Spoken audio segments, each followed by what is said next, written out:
Greetings, audience. Welcome. So glad you can make it. Hi, you. I'm Quinn, this is Pro, and this is Quo. Short for... That is P-R-O. Eh? You got that? I don't think the audience is dumb. Shut up. No time to waste. We must put on the most excellent performance the world has ever seen. Performance? How much time do we have? How much time do we have? Well, maybe that'll give us an idea. I'm sorry, wait.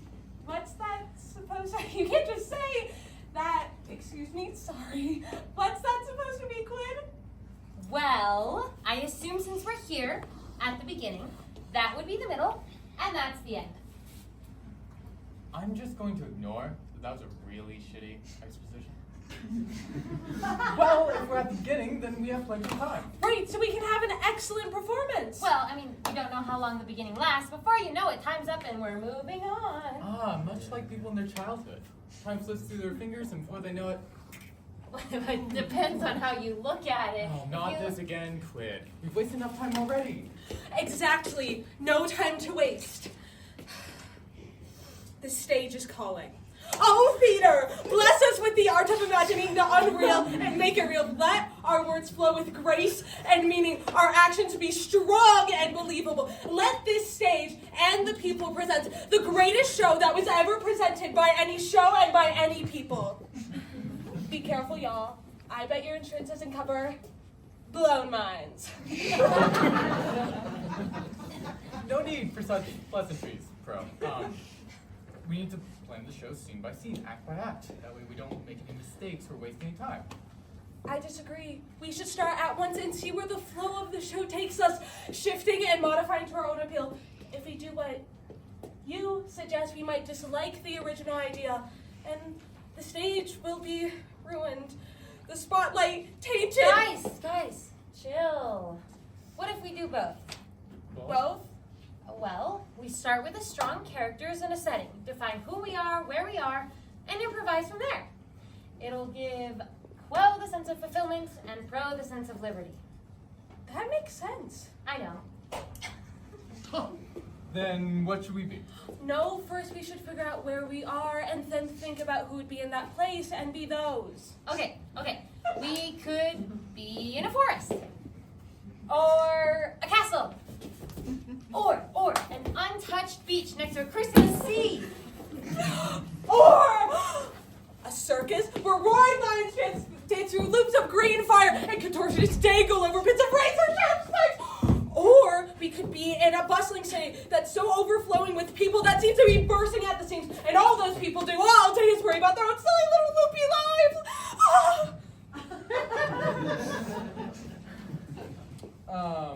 What do you think, spectators? Don't ask for their opinion. You'll ruin the awe. Ah? The element of surprise. So we're doing chemistry now? What if we're in a mad scientist lab with bubbling chemicals and it's abandoned and haunted? How about we just do it on this stage? Take the space as it is and change nothing about it. Come on, that's boring. Have you seen many plays that take place at that very stage on and off the page? No. Exactly. Plays take you somewhere else, somewhere different. But not this innovative trio that stands right here, right now. This performance takes place on this very stage with these very non-existent props and this very atmosphere. Just say we're in the Bludio. Fine, in the video. Happy? Hi. That's really interesting. Well, now that we have our scene, the Bludio, we need to decide on our characters. I know. I can be a privileged small-town visual artist, or a musician with anger issues, or a creative writer whose inner conflict is that they hate writing. Or... Hurry up. Garrick Sigel. Oh. No. What if I'm a overachieving dancer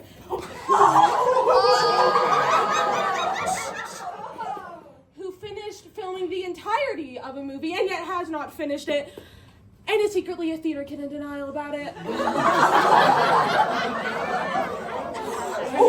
Can you be the character that shuts up. Guys! We could just be us. I'm sorry, what? Have you seen many plays where the actors are their own characters and they use their own names? No. Exactly. Actors pretend. Their characters are like a mask. We never see the true actor on stage. Well, I mean, of course. But not this innovative trio that stands right here, right now, breaking all conventional forms of theater! Yeah, we're here and we're us. So we're quid pro quo! Yeah!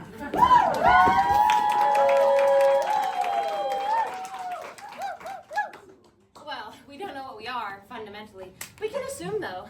Yeah, the millennia-long query. What are we, really?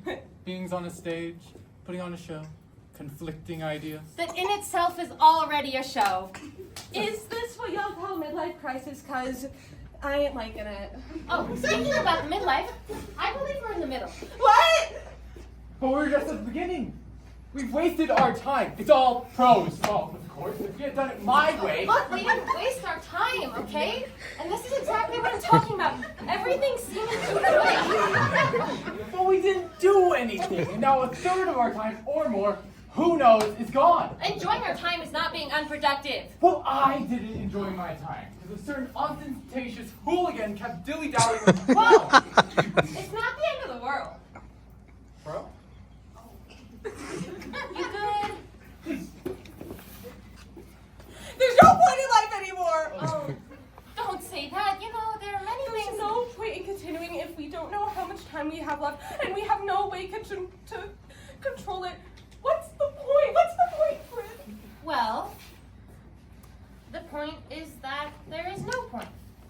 What? Is that supposed to make me feel better? Since life doesn't have a point, you have to make it have a point. You give the time you have left a meaning, a purpose, on purpose. How can I give it a point if we have so little time left? If we keep wasting time like this, we won't have any time at all. You said it yourself, bro. Chop, chop. No time to waste. Look! What I'm saying is equally as important as what you want to do. So as I was saying, you have to give your life meaning. Now we are at the beginning of the middle, where we're having this very important conversation. And then, at the middle of the middle, we can keep talking and have a thought. Once you guys learn that you have to give your life meaning. And then, at the end of the middle, we can have a conclusive thought. And then? At the beginning of the end, we can start our show. And then? At the middle of the end, we continue the show. And then? At the end of the end, we finish the show. And then? At the end of the end of the end, well, there's nothing. Nothing? Like nothing, like death, like you mean at the end of the show we die! Maybe death, maybe something else. All that matters now is that we're not going back to the beginning, or the middle, or the beginning of the end, or anything in between. We're going to die! No! You're right. If we're going to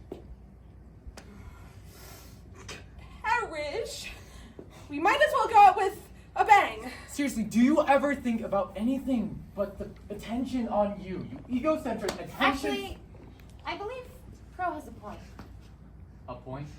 Well, if we do go out with a bang, as you say, we will live on in everyone's memory. We will not die, metaphorically.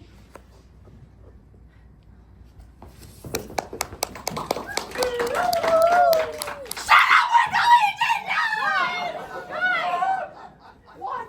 If we want to go out with a bang so that we live on in everyone's memory, you have to get a hold of yourself. Hold on!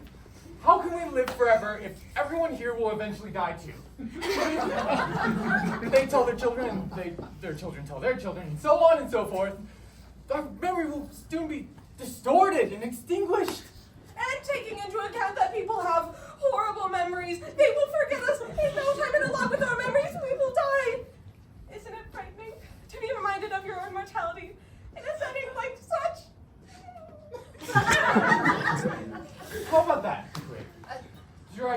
seem so bright after all. There's no way to live forever. The only truth is that life devours all and life is time, and time devours all things. Truth, the daughter of time, is that the truth will devour us all, for life devours all.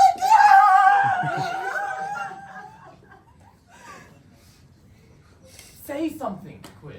Say something! I hear you. Would you rather the audience steps out the door and forgets about us the second they walk out that door, carelessly waving this away as another feeble attempt to change the world, ambitions too high, powers too small? You'd rather we do nothing just because our legacy cannot live on forever? We do nothing just because there's nothing we can do that's long-lasting, only short-lasting?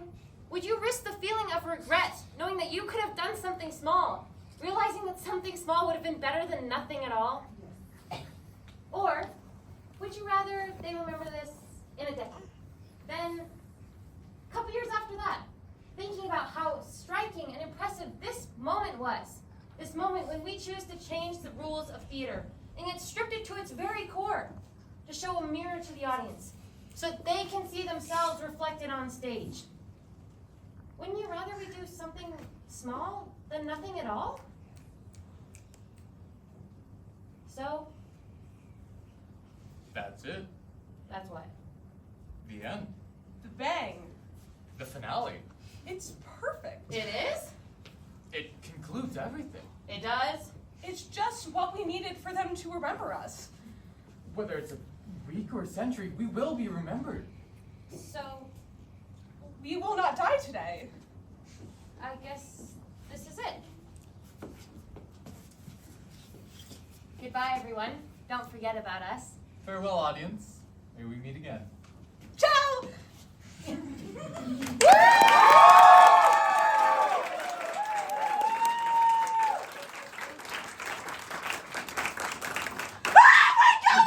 know what we are, fundamentally. We can assume, though, whether we're something physical or spiritual. It depends on the take, really. We think we are, or what others think we are. But, Something's not right. Quo? They just disappeared. Hold!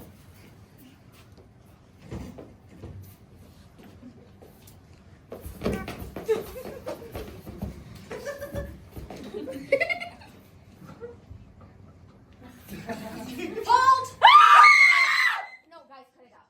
Stop. Can we get word lights? Can someone get word lights? Thank you, thank you. What the hell was that? How are we supposed to know? Yeah, I'm pretty sure. What? Sure about what? Well, it's just a theory. Jesus. Well, maybe the fifth wall breaking. Speak up, I can't hear you.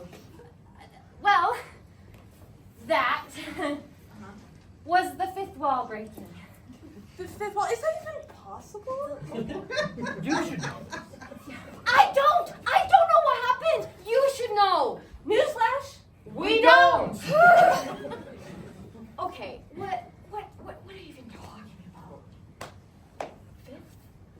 Well, okay. Break it down.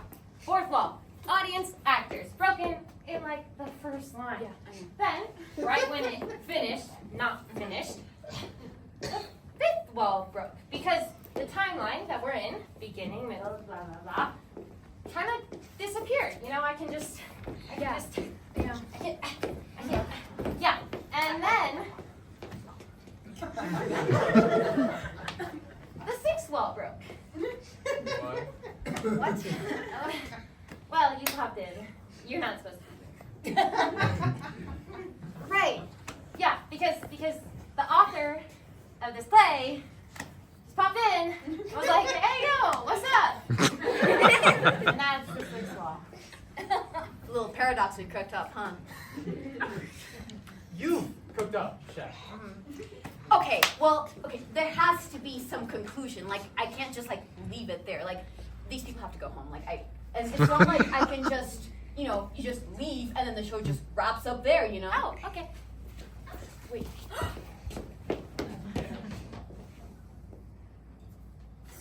Oh.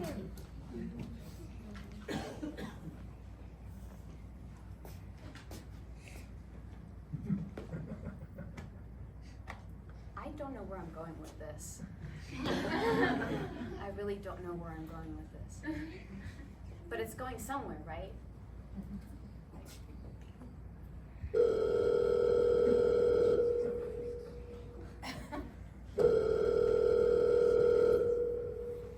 Hello? Hey, Anna, what's up? Are you okay? Ana, what's going on? Ana, te queremos mucho. Anna, every single day that I see you is a great day. You always speak. Anna, you smell really smart things. Anna, you are. Anna, don't get it. You're never gonna meet those allegations.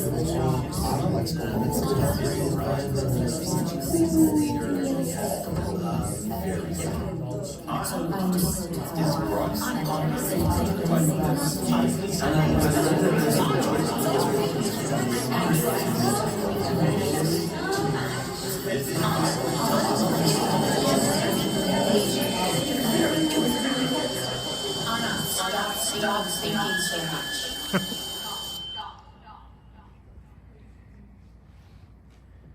I have so many things I want to say. When does ambition become a flaw?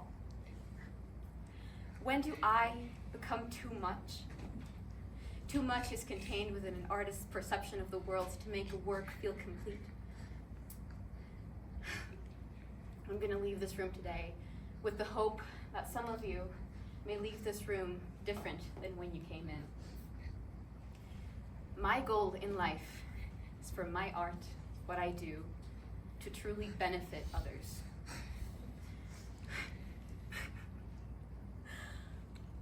So that they see themselves reflected, they realize things about human nature.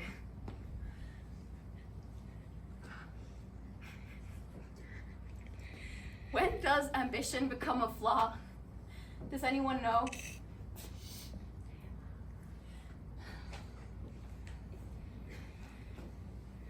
I just want to say, before we take our final bow here on this stage, that I'm so proud of every single person that I'm graduating with, and has truly been an honor to learn things about myself, about others, about human nature, and about the world. And I don't want it to end, but it has to. Because if we don't change, if we don't grow on, we can't just stay here. We have to keep moving. We have to spread our wings and go. And I can't wait to see where we all go.